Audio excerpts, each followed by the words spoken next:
En el enunciado menciona, el producto de dos números es 7. Por lo tanto, el producto de dos números, vamos a utilizar el típico XY. El producto de dos números es 7. Ya. Luego, determina tal que la suma sea mínima. Eso quiere decir que la suma debe de ser la suma. Si se dan cuenta que no la conozco. La suma es una suma. ¿Qué variable le pongo? S. Pero lo importante es que como debe de ser mínima, esta es la que hay que derivar. Como hay que derivarla, entonces lo que deben de hacer precisamente es un cambio de variable en esta. Un cambio de variable. Vuelvo a repetir, la suma no la conocen, es una variable. Pero esta que está aquí no es una función porque tiene tres variables. La variable es la X, la Y y la S. Entonces, ¿cómo es que hago el cambio de variable? Pues en la fórmula que yo conozco, lo que hago es calcular una variable. Por ejemplo, vamos a calcular a la X. Si yo calculo a la X, me va a quedar que la X se calcula como un 7 dividido entre una Y. Ahí viene la gran diferencia entre te estoy diciendo y lo hago, ¿no? O sea, no nada más es...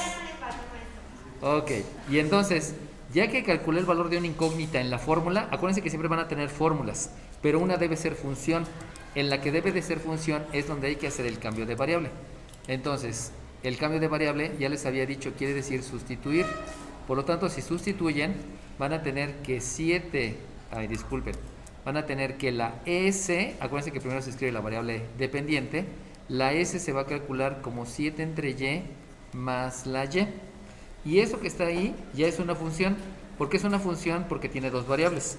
Y como tiene dos variables, la pregunta entonces vendría, ¿tengo que hacer la suma? Pues no, porque si hago la suma se va a hacer más complicado. Entonces lo que hago simplemente es aplicar propiedades de los exponentes.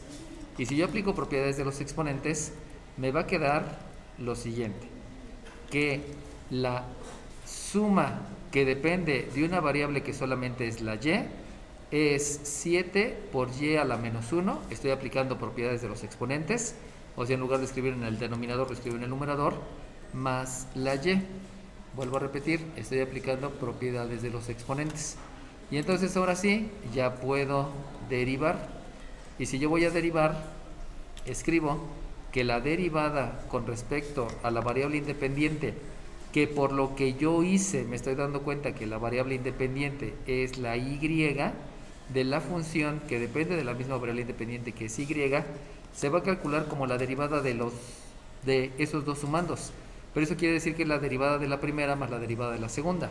La derivada de la primera es una constante multiplicada por una potencia, por lo tanto la derivada de la potencia es el exponente por la base elevado al exponente menos 1, por la derivada de la base con respecto a la variable independiente, que sé que es la unidad, más la derivada de Y, pues sabemos que es 1, porque es la derivada de Y con respecto a la variable independiente, y eso me da la unidad. Una vez que ya hice la derivada, sabemos que lo que debo de hacer es igualar con 0.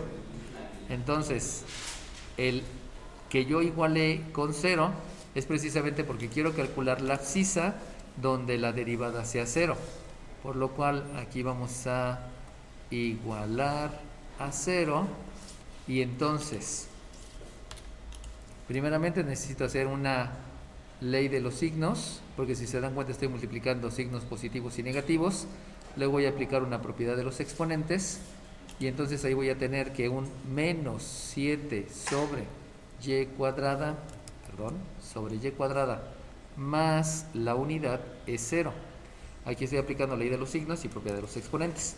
Ahora sí, como tengo una ecuación, me doy cuenta que lo que debo de hacer es la suma o la resta, como lo quieran ver, de números racionales, y debido a esa situación sabemos que debemos de calcular el mínimo común múltiplo. Disculpe que esté fallando la aplicación. Luego así se pone de nena, número de suma racionales. Por lo tanto, el mínimo común de esto, mínimo común múltiplo, es y cuadrada, porque sabemos que se elige la base con el exponente. Aquí tenemos una base que es 1, por eso nada más es y cuadrada. Y entonces y cuadrada entre y cuadrada, mínimo común múltiplo entre denominador me da 1. Y 1 por el numerador me va a quedar un menos 7. Menos 7 y luego más el mínimo común múltiplo entre el 1 que está aquí me da y cuadrada, y y cuadrada por el de arriba me vuelve a dar y cuadrada. Aquí me queda un y cuadrada y eso es igual con 0. De ahí me doy cuenta que hay que realizar operaciones inversas. Y si yo realizo operaciones inversas, esta y cuadrada multiplica el 0, por lo tanto me va a dar un 0. Y entonces escribo que y cuadrada, disculpen, escribo que y cuadrada menos 7 es igual con 0. Si se dan cuenta, esta es una ecuación de segundo grado, la cual la debo de factorizar.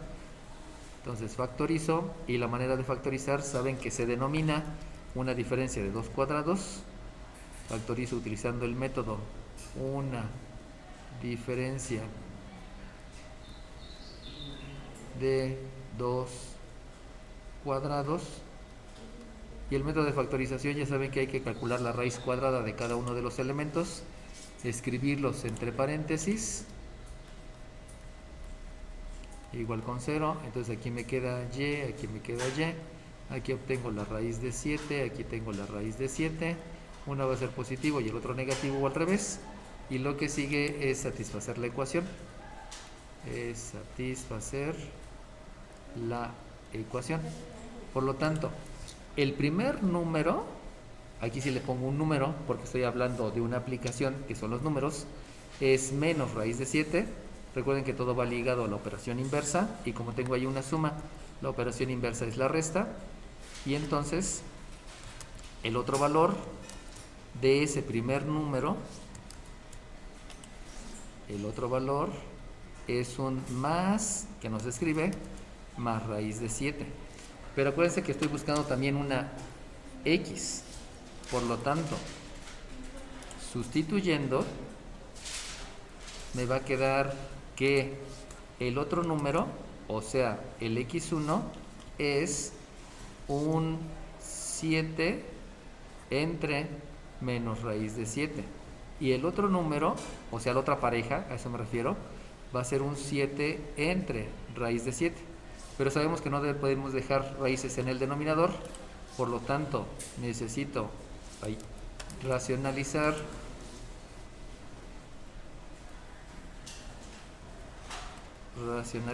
el denominador. Y si racionalizo el denominador, multiplico por raíz de 7, multiplico por raíz de 7, tanto en el primer número como en el otro número. O sea, aquí también va a ser por raíz de 7 y por raíz de 7. Y entonces ahora sí, ya puedo decir, determínalos. Pues entonces ya puedo escribir que el primer número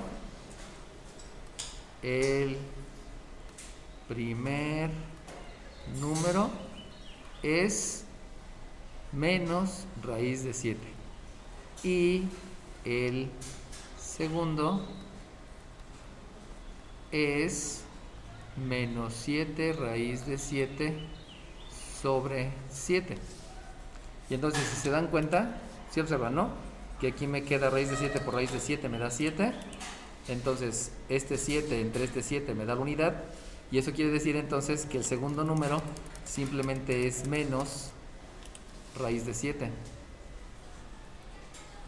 Y también puedo decir que el primer número es raíz de 7 positivo, y el segundo número es, si ustedes se dan cuenta, este me da 7 y este 7 entre este 7 se divide, me da la unidad, y entonces el otro número es raíz de 7. Por lo tanto hay dos respuestas, que los dos sean raíz de 7 o que los dos sean más raíz de 7.